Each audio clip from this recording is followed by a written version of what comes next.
तो हेलो बच्चों, कैसे हो आप लोग। मैं राजा सिंह एक बार फिर से हाजिर हूँ आपके सामने एक नया वीडियो लेके। तो पिछले वीडियो में हमने बात की थी क्लास 10th के जो सैम्पल क्वेश्चन पेपर थे उसकी बात की थी। तो ये वाला जो वीडियो होने वाला है वो 10th वाले बच्चों के लिए नहीं है, ये वाला वीडियो हम बनाने वाले हैं 12th वाले बच्चों के लिए। तो इस वीडियो में हम जो CBSE ने हाल ही में जारी किए थे सैम्पल क्वेश्चन पेपर वही हमने 10th को भी करवाए थे और वही जो 12th के लिए जारी किए हैं वही हम आज भी कराएंगे। लेकिन आज के इस वीडियो में हम बात करने वाले हैं जो CBSE ने क्वेश्चन पेपर जारी किए हैं वो सारे के सारे क्वेश्चन नहीं करने वाले हैं, क्योंकि उसमें लेंथ और साइज़ जो है वीडियो का वो कुछ ज़्यादा बड़ा हो रहा है, उसका लोचा हो जा रहा है। तो उसके लिए इसको छोड़ो, हम करने वाले जो है ये सैम्पल पेपर ही है, जो CBSE ने जारी किया सैम्पल पेपर ही है। लेकिन सैम्पल पेपर के अंदर से जो इंपॉर्टेंट क्वेश्चन है सारे सैम्पल पेपर मैंने देखे थे। मैंने पिछले बार का देखा था 2022-23 का, जो इस बार जो रिलीज़ किया है CBSE ने रिलीज़ किया वो क्वेश्चन पेपर मैंने देखा था। तो उसमें से जो इंपॉर्टेंट क्वेश्चन लगे वो क्वेश्चन मैं इसमें लिख के आया हूँ तुम्हारे लिए।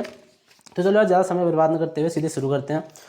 तो उसके अगर आपको क्वेश्चन पेपर में अगर आप क्वेश्चन पेपर देखोगे CBSE का SQP क्वेश्चन पेपर देखोगे तो ये क्वेश्चन आपको उसमें ज़रूर मिलेंगे। अगर इसके अलावा और क्वेश्चन जो मुझसे छूट गए हैं या फिर जो आपको लगता है कि इंपॉर्टेंट है तो वो क्वेश्चन अगर आपको सॉल्व करना है या फिर आपको कोई दिक्कत हो रही है, कोई प्रॉब्लम हो रही है, तो आप उसको मेरे लिए या फिर उसको कमेंट बॉक्स में कमेंट कर दीजिए। मैं उसको दूसरे दिन अगले वीडियो में आपके लिए सॉल्व करके लेके आऊँगा। तो चलो यार स्टार्ट करते हैं आज का क्वेश्चन। तो जो आज का क्वेश्चन है वो क्वेश्चन लिखने में, जो व्हाइट बोर्ड में लिखने में, एक तो फिजिक्स में क्या होते हैं लंबे लंबे क्वेश्चन होते हैं तो लिखने में थोड़ा दिक्कत हो रही थी, तो इसलिए मैंने क्या एक इस पेज में लिखे हैं। देखो इस पेज में क्या क्वेश्चन लिखे, इन पेजों में मैंने क्वेश्चन लिखे हैं तुम्हारे लिए, इन पेजेस में क्वेश्चन लिखे हैं। तो इनकी जो फोटो है, इनकी फ़ोटो खींच के आपकी जो मोबाइल की स्क्रीन है उसमें शो हो जाएगा, ठीक है। तो ये जो क्वेश्चन है वो आपके मोबाइल स्क्रीन में दिख जाएंगे आपको। तो आपने अगर कॉपी और पेन पकड़ के आप बैठे हैं तो देख लीजिए, क्वेश्चन उतार लीजिए, सॉल्व मैं यहाँ पे कर ले रहा हूँ, ठीक है। इनके जो 4 ऑप्शन है, ऑप्शन भी आपको दिख जाएंगे, हो सकता है तो ऑप्शन मैं यहाँ पे लिख लूँगा। तो चलो यार स्टार्ट करते हैं पहला क्वेश्चन। तो देखिए आपके फ़ोन के स्क्रीन में शो हो रहा होगा और मैं यहाँ से पढ़ लेता हूँ। तो पहला क्वेश्चन हमसे कह रहा है क्या, according to Coulomb's law which is the correct relation for the following figure. इसका मतलब क्या हुआ, according to Coulomb's law which is the correct relation for the following figure. मतलब आपको देखो, आपको क्या है क्वेश्चन में एक फिगर दिया है। तो देखो पहला क्वेश्चन क्या कहता है, according to Coulomb's law which is the correct relation for the following figure. तो हमको फिगर कैसा दिया है, देखो यहाँ पे दिया हमको एक चार्ज, यहाँ पे दिया है एक चार्ज, यहाँ पे दिया है, ये है कुछ ऐसा, यहाँ पे भी क्यों दिया है, यहाँ पे भी क्यों दिया है, ये यहाँ को फोर्स लगा रहा है, ये यहाँ को फोर्स लगाएगा। बस इसमें दिया हमको फिगर दिया है, इसके अकॉर्डिंग हमने बताना है कि इन दोनों का प्रोडक्ट क्या होगा। मतलब हमको बताना है Q1 Q2 क्या होगा। तो हमारे ऑप्शन है, पहला ऑप्शन है हमारा Q1 Q2 less than 0, sorry greater than है, पहला वाला है ग्रेटर देन, दूसरा वाला है Q1 Q2 ये होगा लेस देन 0, तीसरा वाला है Q1 Q2 बराबर 0 और चौथा क्वेश्चन है Q1 बाई Q2 है ना, हाँ Q1 by Q2 greater than 0, यहाँ पे 1 भी था, 1 ग्रेटर देन। तो ये है तुम्हारा पहला क्वेश्चन, इसको रख देते हैं हम साइड में। तो आप देखो इसमें कह रहा है कि हमारा इस वाले फिगर को देख के, तो जो ये वाला फिगर हमको दिया है इस वाले फिगर को देख के हमने बताना है कि Q1 और Q2 क्या होगा। तो ये देखो, ये तुमने सबसे पहले पढ़ा होगा कहाँ, फिजिक्स में तुमने पहले क्वेश्चन में पढ़ा होगा, क्या पहला क्वेश्चन पहले चैप्टर में पढ़ा होगा, एक कूलॉम का नियम पढ़ा होगा, कूलॉम्स लॉ। तो कूलॉम्स लॉ हमसे क्या कहता है, अगर कहीं पे हमको 2 चार्ज दिए हैं, ठीक है, 2 चार्ज दिए हैं Q1 और Q2 दिए हैं, तो Q1 और Q2 इनके बीच में क्या होता है, इनके बीच में एक फोर्स लगता है नहीं लगता है, इनके बीच में फोर्स लगता है। तो ये जो फोर्स होता है वो किसके बराबर होता है, F = 1/4πε0 Q1 Q2 upon R²। ये फॉर्मूला आपने पढ़ा होगा, ठीक है। तो R क्या होता है, R होता है इन दोनों के बीच का जो डिस्टेंस होता है उसको कहते हैं हम R, इनके बीच की दूरी। Q1 और Q2 होता है क्या, Q1 और Q2 होता है ये दोनों जो हमको चार्ज दे रखे हैं, ठीक है। तो ये हो गया फॉर्मूला। तो अब हमसे पूछ रहा है कि Q1 और Q2, तो ये दो हमको जो चार्ज दिए हैं इसका जो मल्टीप्लाई है ये क्या होगा। तो सबसे पहले देखो जहाँ पे हमको 2 चार्ज दे रहते हैं, ठीक है, ये हमको दिया है फोर्स दिया है, तो इनमें क्या लग रहा है, ये इसकी वजह से ये जो है ये इसको अपनी ओर अट्रैक्ट कर रहा है और ये जो है ये इसको अपनी ओर अट्रैक्ट कर रहा है। तो अट्रैक्शन फोर्स कब लगता है, आकर्षण जो बल होता है वो कब लगता है, जब इन दोनों में से क्या हो, या ये वाला प्लस होगा या ये वाला माइनस होगा, होगा नहीं, या ये वाला प्लस होगा या ये वाला माइनस होगा, है ना। मतलब कि Q1 बराबर प्लस हो सकता है, Q2 बराबर माइनस हो सकता है, या फिर Q1 बराबर माइनस हो सकता है, या फिर Q2 बराबर प्लस हो सकता है। तो कहने का मतलब है कि जो हमको तो चार्ज दिए रहते हैं, जो हमको दो चार्ज दिए हैं Q1 और Q2, उनमें अगर प्लस, अगर उसमें अट्रैक्शन फोर्स है, अगर उसमें आकर्षण बल लग रहा है, वो दोनों एक दूसरे को अपनी ओर आकर्षित कर रहे हैं, तो उन दोनों में से क्या होगा, एक प्लस होगा एक माइनस होगा ही होगा, क्योंकि प्लस माइनस एक दूसरे को अपनी ओर क्या करते हैं, अट्रैक्ट करते हैं, आकर्षित करते हैं। तो प्लस माइनस होगा। तो हमने Q1 और Q2 बताना है। Q1 और Q2 क्या होगा, इसमें से कुछ भी ले लो, Q1 इंटू Q2, इसका मतलब क्या, दोनों का मल्टीप्लाई बनाना ना, दोनों का प्रोडक्ट चाहिए हमको। तो प्लस माइनस, अगर धन और ऋण, प्लस और माइनस को अगर हम आपस में मल्टीप्लाई करें तो क्या आएगा, आंसर जो भी आएगा हमारा किस में आएगा, माइनस में आएगा, आएगा नहीं आएगा।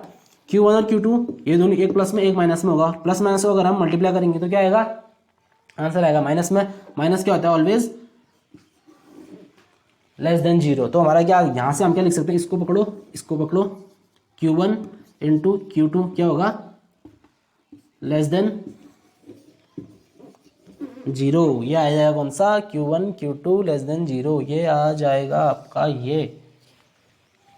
आया ना समझ में। क्वेश्चन बिल्कुल सिंपल था, और आपको बस फॉर्मूला याद रखना है, या फिर ये याद रखना है कि जो आपने डेरिवेशन पढ़ा था ना, तो डेरिवेशन में जो मूल, जो सबसे पहले की चीज़ें जो बेसिक होता है वो याद रखना है। ये सबसे पहले आपको बताया होगा कि कहीं पे अगर जो चार्ज हैं, ये सबसे पहले आता है डेफिनेशन में, सबसे पहले आता है कि अगर कहीं पे चार्ज रखें तो चार्ज प्लस माइनस होगा, ठीक है।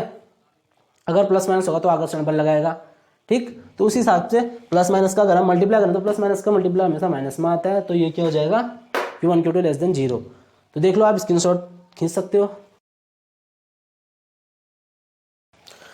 तो चलो बच्चों स्टार्ट करते हैं फिजिक्स का सेकंड क्वेश्चन। तो सेकंड क्वेश्चन क्या है, देखो आपकी स्क्रीन पे शो हो रहा है, the electric potential on the axis of an electric dipole, ठीक है। The electric potential on the axis of an electric dipole at a distance r from its center is v, then the potential at a point at the same distance on its equatorial line will be। तो equatorial line will B, तो इसमें तुमसे क्या पूछ रहा है, तो question तुम समझ रहे होगे, समझे नहीं समझे, तब तक मैं तुम्हारे ये लिख लेता हूँ यहाँ पे जो इसके ऑप्शन दिया हमको, v/2, चौथा ऑप्शन है हमारा 0। तो देखो इस क्वेश्चन में तुमसे कहा क्या गया है कि electric potential of on the axis of an electric dipole at a distance r from its centre is v, then the potential at the a point the same distance on the equatorial line will be. इसका मतलब क्या होता है कि तुमको electric dipole दिया है, ठीक है, इलेक्ट्रिक डाइपोल दिया है, मान लो इसको मान लेते हैं ये इलेक्ट्रिक डाइपोल, और जहाँ पे इलेक्ट्रिक डाइपोल होता है हिंदी में कहते हैं उसको विद्युत द्विध्रुव, ठीक है, विद्युत द्विध्रुव इलेक्ट्रिक डाइपोल। डाइपोल में क्या होते हैं, दो चार्जेस होते हैं, दो चार्ज मतलब, चलो इसको मान लो, इसको हम प्लस क्यू मानते हैं, इसको माइनस क्यू मानते हैं, ठीक है। तो ये हो गया इलेक्ट्रिक डाइपोल, जहाँ पे दो चार्ज क्या होते हैं, एक दूसरे से कितने मीटर की दूरी पे होते हैं, बीच की डिस्टेंस होता है इसका r। ये हो गया डाइपोल। हमको एक बिंदु दिया है जो इसके सेंटर से यहाँ से गए यहाँ पे स्थित है, हमको एक पॉइंट दिया है यहाँ पे, उसको मान लो P, कोई पॉइंट दिया है, तो हमको यहाँ से यहाँ पे का निकालना है क्या, तो हमको यहाँ से यहाँ पे का, इसकी वजह से इसका जो सेंट्रल वो है O, जो सेंटर पॉइंट है O, इसकी वजह से यहाँ पे कितना पोटेंशियल होगा। यहाँ से हमने कोई बिंदु ले लिया, ये P दूरी पर, सॉरी P कोई बिंदु ले लिया, पॉइंट ले लिया एक, और इसकी वजह से यहाँ पे, इसकी वजह से यहाँ पे जो हुआ, इसके बीच की दूरी r होती है या फिर 12 होती है शायद, चलो इसको छोड़ो, खैर इसको हम मिटा देते हैं, तो इसको छोड़ो। तो यहाँ से यहाँ पे इसकी दूरी होती है शायद r, तो यहाँ से यहाँ पे तक हमको एक दे रखा है, एक बिंदु यहाँ पे दिया है P, तो इसकी वजह से, इसके सेंटर की वजह से यहाँ पे कितना पोटेंशियल पड़ेगा, तो इसका पोटेंशियल क्या होता है, और एक और चीज़ देगी इक्वेटोरियल। इक्वेटोरियल मतलब क्या होता है, यहाँ से ये तो हो गया एक्सिस में, ये हो गया इक्वेटोरियल। इक्वेटोरियल बोलता है इधर, यहाँ पे एक और बिंदु है, मान लो इसको A, तो इसकी वजह से अब देखो सेंटर से एक बिंदु है यहाँ पे P, इसकी वजह से यहाँ पे देखो इसकी वजह से यहाँ पे कितना पोटेंशियल होगा और इसकी वजह से यहाँ पे कितना पोटेंशियल होगा, ये पूछ रहे हैं हमसे। तो बेसिकली इसका जो फॉर्मूला होता है ना, वो तुमको पता होगा क्या होता है। जो पोटेंशियल का फॉर्मूला होता है क्या होता है, एक्सिस में और इक्वेटोरियल में दोनों में सेम होता है नहीं। जो इसका फॉर्मूला होता है, जो पोटेंशियल का फॉर्मूला होता है, मतलब हमने निकालना है विद्युत विभव, ठीक है। हिंदी में कहते हैं विद्युत विभव और इंग्लिश में कहते हैं पोटेंशियल। तो इसका जो पोटेंशियल निकालना है कितना होगा, पहले तो ये हो जाएगा एक्सिस को हिंदी में क्या कहते हैं, ये हो जाएगा अक्षीय स्थिति, पढ़ा होगा ना आपने 12th में। यहाँ से इसके जो सीधे होता है, यहाँ पे अगर हम सीधे एक बिंदु लेते हैं, ये होता है अक्षीय स्थिति, एक्सिस कहते हैं इसको। और जो हम ऊपर लेते हैं ये होता है निरक्षीय स्थिति, इसको कहते हैं इक्वेटोरियल, ठीक है। तो ये तुमको पूरा घुमा फिरा के कंफ्यूज करने के लिए दिया है क्वेश्चन। इसका सीधा सीधा जो आंसर होगा वो क्या होगा, v बराबर तुमने पढ़ा होगा, जो अक्षीय स्थिति में क्या होता है, v = 1/4π/Q/r, ये फॉर्मूला होता है अक्षीय स्थिति के लिए। लेकिन निरक्षीय स्थिति के लिए v बराबर क्या हो जाता है, सीधे क्या हो जाता है, 0 हो जाता है। क्यों, क्योंकि यहाँ पे ये जो पोटेंशियल देगा ये यहाँ पे प्लस का पोटेंशियल देगा नहीं देगा, और ये जो पोटेंशियल देगा ये यहाँ पे माइनस का पोटेंशियल देगा। तो ये यहाँ, और ये देखो ये जितना होगा उतना ये भी होगा, क्योंकि ये इसका सेंटर है, ये यहाँ पे क्या है, परपेंडिकुलर है। तो यहाँ से यहाँ दोनों क्या होंगे, सेम होंगे। जितना पोटेंशियल प्लस वाला इस पर डालेगा उतना पोटेंशियल माइनस वाला भी इस पर डालेगा। प्लस और माइनस क्या होंगे, मान लो ये कितना डाल रहा है 50 का पोटेंशियल, ये भी अगर 50 का डाल रहा है तो ये प्लस 50 माइनस 50 क्या हो जाएंगे, 0। तो कुछ भी हो, इसलिए इस पे जो होता है इक्वेटोरियल पे क्या होता है, हमेशा पोटेंशियल होता है 0। तो बहुत ही सिंपल क्वेश्चन था। 0 कहाँ पे, ये इसमें ज़्यादा कुछ नहीं था, बस आपको फॉर्मूला याद है तो आप सीधे सीधे कर सकते हो। क्वेश्चन हमको पूरा घुमाने वाला दिया था, कंफ्यूज करने वाला दिया था। तो क्वेश्चन जो भी दिया उसको ध्यान से पढ़ना। क्वेश्चन पढ़ने के बाद जब आप ये ड्रॉ बनाओगे, ड्रॉ से आपको समझ में आएगा कि हमने रियल में निकालना क्या है, ठीक है। ये बिंदु तुमको खाली ऐसे ही दिया है, पी वाला बिंदु, इसका तो कुछ काम ही नहीं था, इसका फॉर्मूला हमने लगाना ही नहीं था, क्योंकि अक्षीय स्थिति जो एक्सिस पॉइंट था उसका फॉर्मूला नहीं लग रहा था इस पर।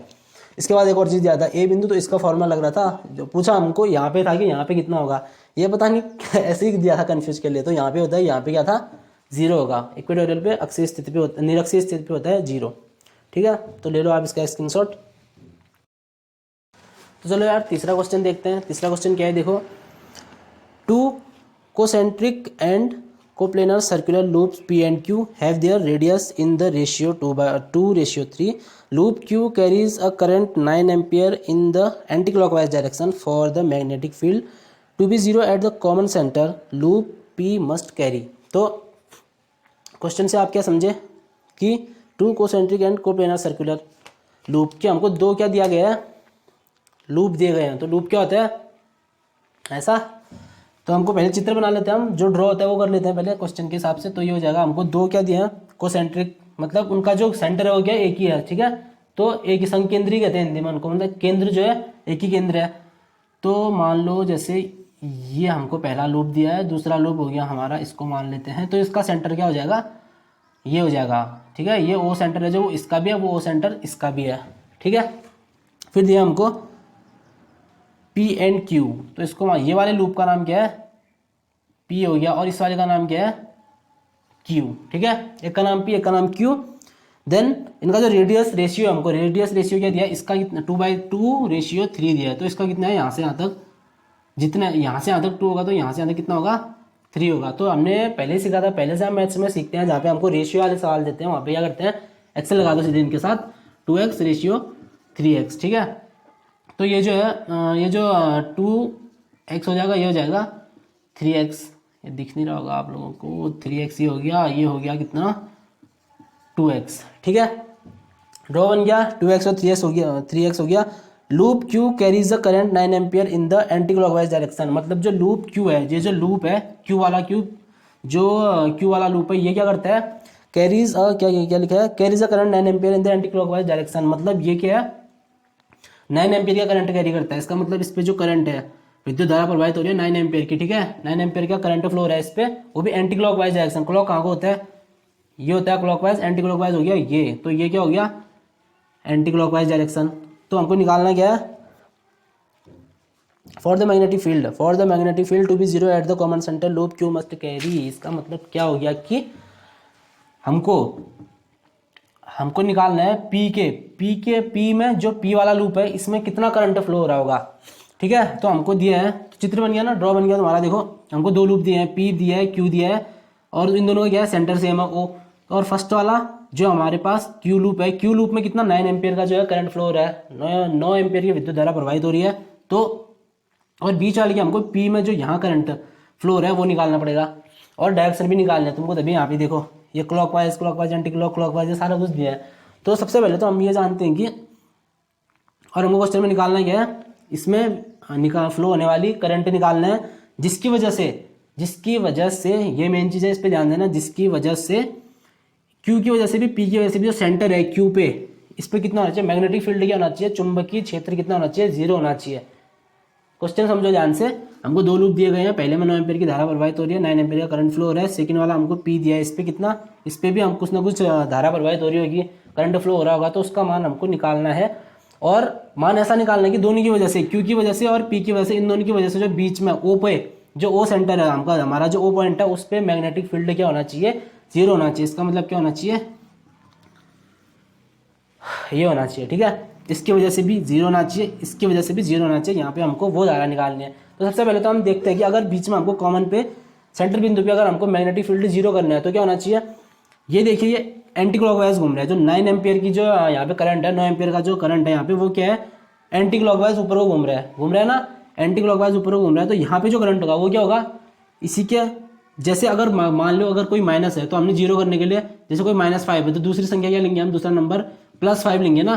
तो उसी का अपोजिट लेते हैं हम, माइनस तो प्लस लेते हैं, प्लस है तो माइनस लेते हैं। सेम चीज़ अगर इसमें जो क्यू लूप है इस पे जो करंट फ्लो हो रहा है, कितना हो रहा है, 9 एम्पियर का करंट फ्लो हो रहा है और वो कहाँ हो रहा है, एंटी क्लॉकवाइज हो रहा है ना, एंटी क्लॉकवाइज फ्लो हो रहा है। तो इस पे कितना होगा, पी लूप पे कितना होगा, जो भी करंट फ्लो होगा, करंट हमारे पास अभी है नहीं, करंट हमने निकालना है, जो भी करंट होगा वो क्या होगा, क्लॉकवाइज होगा, ठीक है, क्लॉकवाइज होगा।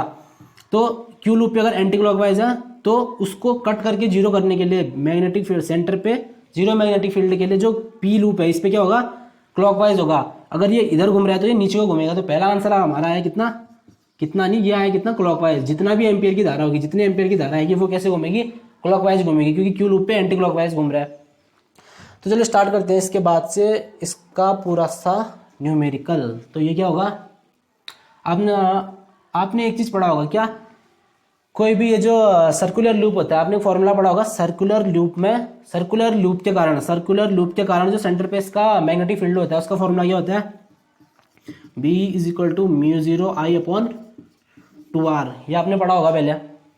तो सेम चीज अगर हम B देखें, B होता है मैग्नेटिक फील्ड होता है, B अगर देखें हम इसके लिए, क्यू के लिए देखें, अगर हमने बीच में जैसे 0 करना है ना, तो ये एंटी क्लॉकवाइज है, ये क्लॉकवाइज होगा। लेकिन एक कंडीशन ये भी होगी कि दोनों क्या होंगे, बराबर होंगे। क्या होना चाहिए, BP = BQ होगा। तो जितना इसकी वजह से मैग्नेटिक फील्ड यहाँ लगेगा उतना ही मैग्नेटिक फील्ड इसकी वजह से भी लगेगा, लेकिन दोनों क्या होंगे, एक दूसरे के बिल्कुल अपोजिट होंगे, क्योंकि प्लस माइनस एक दूसरे को कट करके क्या बनाता है, 0 बनाता है।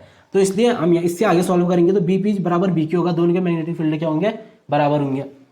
तो आप देखो BP, इसका मान P के लिए, P लूप के अंदर है ना, P लूप के लिए क्या होगा, μ0I कितना है, इसमें हमने निकालना है, I निकालना है, तो I को I मानो, μ0I/2r है, 2r रेडियस का रेशियो कितना है इसमें, 2x है ना, रेडियस हो गया P वाले के लिए 2x है, हाँ यहाँ पे 2x कर दो सीधे, = BQ। B के लिए μ0 तो कांस्टेंट रहता है, I कितना है 9 एम्पियर, 9 अपॉन, ये थोड़ा छोटा हो गया क्या, μ0 9/2r, r कितना है, बड़े वाले क्यू लूप के लिए r हो गया 3x, ये हो गया ब्रैकेट में 3x। अब यहाँ से कुछ कट रहा है, बिल्कुल कटेगा, μ0.2 सीधे कट, और गैस में सेम x भी दोनों साइड है ना, x से x भी काट दो सीधे। क्या बचा, ये बचा I/2 = 9/3, 3 से ये कटेगा, कितने बार 3 3 जा 9, 2 ऊपर जाएगा, 2 3 जा 6, इसका जो यूनिट होता है एम्पियर। और एक चीज और आया था, ये क्या, क्लॉकवाइज, इसको लगाओ इधर, ये आएगा क्या, क्लॉकवाइज। तो हमारा आंसर क्या निकला, 6 एम्पियर क्लॉकवाइज। जो यहाँ पे जो धारा होगी, जो करंट होगा 6 एम्पियर होगा, क्लॉकवाइज होगा। तो देखो 6 ampere clockwise, 6 ampere in the clockwise, 6 ampere आ गया इधर पे, क्लॉकवाइज मतलब नीचे को आएगा, ठीक है, आया ना समझ में। तो बेस इसमें ये फॉर्मूला बेस्ड क्वेश्चन था, फॉर्मूला अगर तुमको याद है तो बाकी सब तुम खुद से कर सकते हो। ले लो यार इसका स्क्रीनशॉट। तो बच्चों चलो चौथा क्वेश्चन देखते हैं। चौथा क्वेश्चन क्या है, if the reading of the voltmeter V1 is 40 volt, then the reading of voltmeter V2 is, ठीक है, तो छोटा क्वेश्चन है और इसमें हमको ड्रॉ भी दिया है पहले से। तो क्वेश्चन क्या है, if the reading of the voltmeter V1 is 40 volt then the reading of voltmeter V2 is. तो देखो हमको एक फॉर्मूला दिया है ये, तो ये जो सॉरी फॉर्मूला नहीं है ये, वो है क्या, ड्रॉ दिया है। तो ड्रॉ दिया तो इसमें क्या होगा, इस ड्रॉ में तुमको दिया है क्या, if the reading of the voltmeter V1 is 40 volt, इसका मतलब V1 जो इसमें 2 वोल्ट मीटर लगे हैं, पहला V1 हो गया, दूसरा V2 हो गया।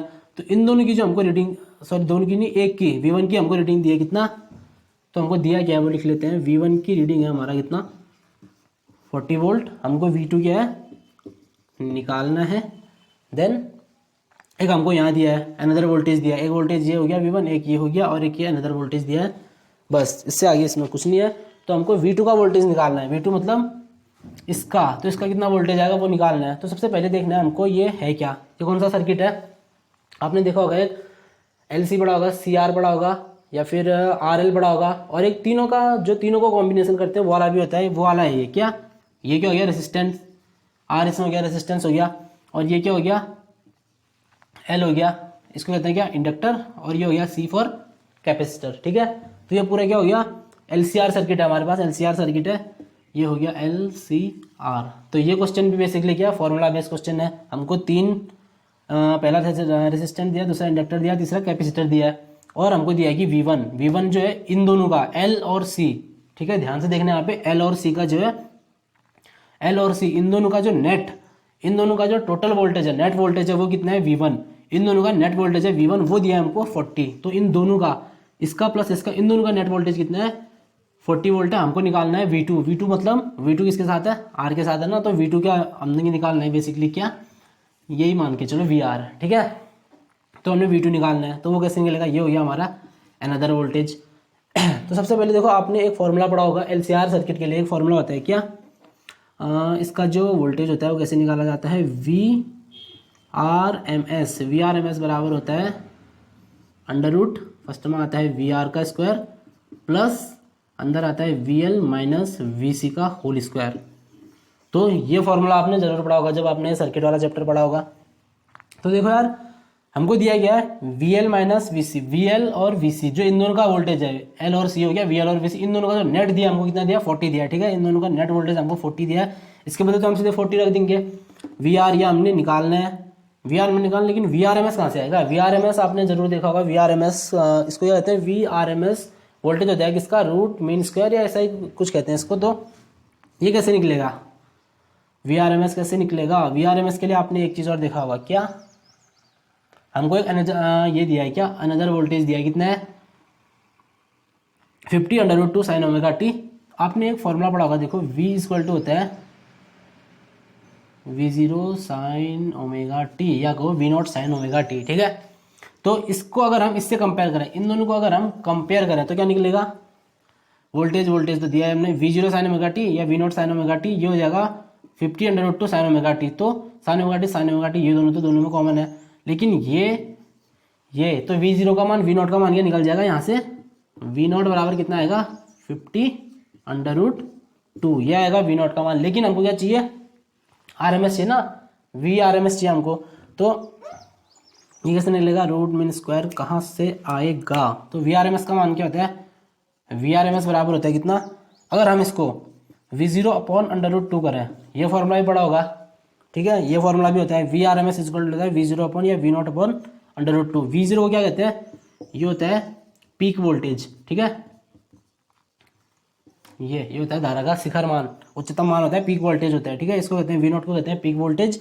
तो VRMS को अगर हमने अगर इसको हमने VRMS में बदलना है तो क्या करते हैं, अंडर रूट 2 से डिवाइड कर देते हैं। तो इसका कितना है V0 बराबर है कितना 50 under root 2 upon under root 2, कटेगा ये दोनों, ये आ जाएगा 50। तो VRMS का मान कितना आया 50। अब रख सकते हैं हम इसमें, है ना, VRMS आ गया 50, तो रखो सीधे 50 is equal to under root VR हमने निकालना है, VR का स्क्वायर रह जाएगा ये, प्लस VL और VC इन दोनों का नेट हमको वहाँ 40 दिया, ये हो जाएगा 40 का स्क्वायर, ये अंडर रूट अगर बराबर के इस तरफ आएगा तो क्या हो जाएगा, स्क्वायर में चले जाएगा, ये हो जाएगा 50 का स्क्वायर। चलो सीधे कर ही देता हूँ मैं, 50 का स्क्वायर कितना होता है 2500, 2500 आ जाएगा इसका, और यह आ जाएगा VR स्क्वायर प्लस इसका कितना हो जाएगा 16, ये अगर यहाँ आएगा माइनस में तो कितना 25 में से 9 गया कितना आएगा, सॉरी 25 में से 16 गया कितना आएगा 9 बराबर वी आर स्क्वायर, स्क्वायर है स्क्वायर यहाँ किसमें आएगा होल स्क्वायर में, तो V R sorry whole square में नहीं स्क्वायर यहाँ आएगा किसमें अंडर रूट में आएगा, अंडर रूट 900 ये आ जाएगा V R is equal to 30। इसकी यूनिट होती है क्या वोल्ट, वोल्ट लगाए हमने, यहाँ पे आ गया आंसर। यहाँ देखो इस पर 30 वोल्ट पहला, ठीक है।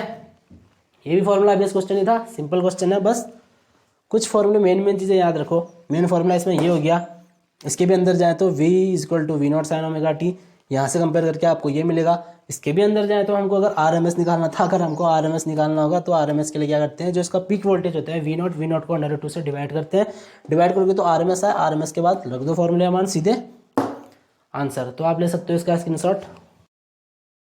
तो चलो बच्चों स्टार्ट करते हैं हमारा पांचवा क्वेश्चन। तो पांचवा क्वेश्चन क्या है कि what is the nuclear radius of 125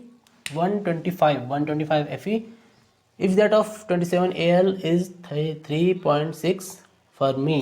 तो हमको दिया है क्या 125 Fe, जो आयरन है, आयरन का हमने निकालना क्या है, न्यूक्लियर रेडियस निकालना है, ठीक है। आयरन का हमने Fe का निकालना है न्यूक्लियर रेडियस, तो हमको दिया है 125। ये क्या होता है, जो ये होता है, जो ये हो गया आयरन हो गया, Fe तो आयरन हो गया, तो इससे पहले जो ये नंबर होते हैं तो ये क्या होते हैं, यहाँ पे भी देखोगे तुम Al 27 Al, तो 27 या फिर ये 125 है क्या, तो ये चीज़ें क्या होती हैं, जो इससे पहले दिए रहते हैं वो क्या होता है, इनको कहते हैं हम मास नंबर्स, ठीक है, मास नंबर ऑफ न्यूक्लियर, तो ये होता है मास नंबर। तो जो ये पूरा क्वेश्चन है ये भी बस फॉर्मूला बेस है क्वेश्चन, और इसके लिए एक फॉर्मूला होता है, ये तुमने पढ़ा होगा, R is equal to R naught A की पावर 1/3, ये होता है, ठीक है। ये रिलेशन होता है क्या, ये हो गया R क्या होता है रेडियस, R हो गया रेडियस, और ये होता है आर नॉट होता है कांस्टेंट, और ये होता है क्या, ये होता है मास नंबर। मास नंबर इसके पहले दिए रहते हैं, देखो ये एल्यूमिनियम इसके पहले 27 ये मास नंबर हो गया, Fe हो गया आयरन के पहले 125 मास नंबर हो गया। तो इसी के हिसाब से हमने निकालना क्या है इसका, what is the nuclear radius, तो न्यूक्लियर रेडियस निकालना है, R निकालना है किसका, आयरन का, ठीक है। तो चलो फर्स्ट हम आयरन के लिए निकालते हैं, फॉर Fe आयरन के लिए निकालना जरा, R बराबर क्या होगा, रेडियस हमने निकालना है, R बराबर वैसा होगा कांस्टेंट, हमेशा कांस्टेंट रहता है, और A कितना हो जाएगा, Fe का A कितना दिया 125 ना, 125 की पावर 1/3 आ गया फॉर्मूले से। इक्वेशन 1 कर दो इसको। अब अगला निकालते हैं फॉर Al के लिए क्या है दिया हमको, रेडियस तो दिया है 3.6 is equal to R naught, तो ये हो जाएगा कांस्टेंट 125, यहाँ कितना है 27 की पावर 1/3, ये हो गया इक्वेशन 2। हमें निकालना क्या है आर, इसको निकालने के लिए हम क्या कर सकते हैं, इन दोनों समीकरणों को, इन दोनों इक्वेशन को हमने बट्टा करना पड़ेगा, भाग करना पड़ेगा, ठीक है। तो बेसिकली इक्वेशन 1 डिवाइड इक्वेशन 2, ये करोगे तो आएगा क्या, ये अपॉन ये करोगे तो यहाँ से आएगा आर नॉट, और आर नॉट सीधे कट जाएगा क्योंकि दोनों में है, तो यहाँ से बचेगा ये बट्टे ये बट्टा ये अपॉन ये अपॉन ये हो जाएगा R upon 3.6 is equal to 125 की पावर 1/3 अपॉन 27 की पावर 1/3। इन दोनों को भी हम लिख सकते हैं इसमें क्या, 125 को हम अगर पावर के रूप में लिखें तो किसकी पावर के रूप में लिख सकते हैं, 5 की पावर 3, 5 5 जा 25, 25 5 जा 125 की पावर 1/3। इसको लिख सकते हैं क्या 27 ना 27, इसको लिख सकते हैं 3 की पावर 3 3 जा 9, 3 जा 9, 9 3 जा 27, ये हो जाएगा 1/3, 3 से 3 कट, 3 से 3 कट, ये हो जाएगा कितना 5/3। अब क्या बचा, यहाँ से बचा R upon 3.6 is equal to 5/3, cross multiply करो, ये इधर चले जाएगा सीधे, तो ये हो जाएगा कितना 3R बराबर 5 × 3.6, R बराबर 5 × 3.6 अपॉन 3 से कटेगा 1.2 बार, 12 पंचे 60, ये आ जाएगा R इज इक्वल टू 6.0। इसको लिख सकते हैं हम 6, किस में दिया हमको, फर्मी में दिया है ना, छोटी इकाई होती है, छोटा सा यूनिट है फर्मी, ये हो जाएगा सीधे आंसर। तो ठीक है, आइए तुमको समझ में, बस इसके लिए ये रिलेशन याद रखो, R is equal to R naught A की पावर 1/3, ठीक है। तो आज का जो वीडियो हम यहीं पे ख़त्म करते हैं, क्योंकि आज की वीडियो का जो लेंथ है वो थोड़ा ज़्यादा बड़ा हो गया है। तो ये थे आपके फिजिक्स के कुछ इंपॉर्टेंट क्वेश्चन, और अगर आपको लगे कि हमारे कुछ और क्वेश्चन हैं, वैसे तो होंगे क्योंकि 5 ही क्वेश्चन तो इंपॉर्टेंट होंगे नहीं, तो किसी और अगर आप किसी और जो पेपर है उसमें से ढूंढ के लाएंगे तो मेरे को बता देना कि कौन सा पेपर कौन से ईयर का है, या फिर मेरे को आप स्क्रीनशॉट भेज सकते हैं अगर आपके पास मेरा नंबर है तो। नहीं तो आप कमेंट बॉक्स में कमेंट कीजिए कि इस साल का ये पेपर है, सीबीएसई ने दिया है, और मैं वो पेपर ढूंढ के आपके लिए वो क्वेश्चन क्या है सॉल्व करके अगली वीडियो में अपलोड कर लूँगा। तो तब तक के लिए धन्यवाद।